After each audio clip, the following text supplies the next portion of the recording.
কেন এত অচেনা হলে। দিনের শেষে আবারও দিনের শুরু, জীবনের পথটাও ঠিক তেমন, যেখানে শেষ আবার সেখান থেকেই শুরু হয় জীবনের নতুন পথ চলা। ঠিক এই কথাটাকেই যেন বাস্তব রূপ দিলেন মাইনুল হাসান নোবেল। আবারও গানের দুনিয়ায় ফিরছেন মাইনুল হাসান নোবেল।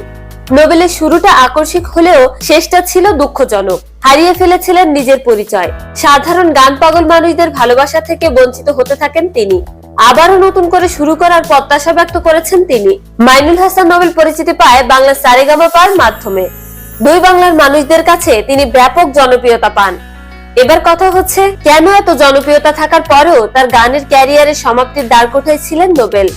নোবেল মূলত ব্যাপক হারে জনপ্রিয়তা পায় বাউল শিল্পী জেমসের গান গেয়ে এবং তার ক্যারিয়ারে অন্ধকার নেমে আসে জেমসের কটূক্তি করাতে, সামাজিক যোগাযোগ মাধ্যম ফেসবুকে উল্টাপাল্টা পোস্টের মাধ্যমে। এতে করে নোবেলের জনপ্রিয়তা কমতে থাকে এবং 2023 সালে 27 এপ্রিল কুড়িগ্রামের ফুলবাড়ী ডিগ্রি কলেজের সুবর্ণ জয়ন্তী অনুষ্ঠানে গান গাইতে মঞ্চে উঠে মাতলামি করায় তার ক্যারিয়ারের সবচেয়ে বড় ধস নেমে আসে, বন্ধ হয়ে যায় ক্যারিয়ার। এছাড়াও তিনি আরো অনেক কাজের জন্য সমালোচনায় এসেছেন। দিশেহারা সময় মিথ্যার অন্ধকারে। দীর্ঘ 1 বছর পর আবারও নতুন রূপে ফিরতে যাচ্ছেন সারেগামাপা খ্যাত এই শিল্পী।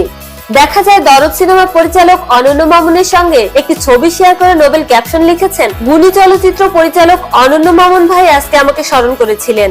কেন করলেন কেউ বলতে পারবেন? সারপ্রাইজ আছে, সারপ্রাইজ। এতে পরিষ্কারভাবে বোঝা যাচ্ছে নতুন এক কাজ নিয়ে হাজির হচ্ছে মাইনুল হাসান নোবেল। এবার দেখার পালা, নোবেল কি পারবে ভালোবাসা ফিরে পেতে, তার আগের অবস্থানে ফিরে যেতে।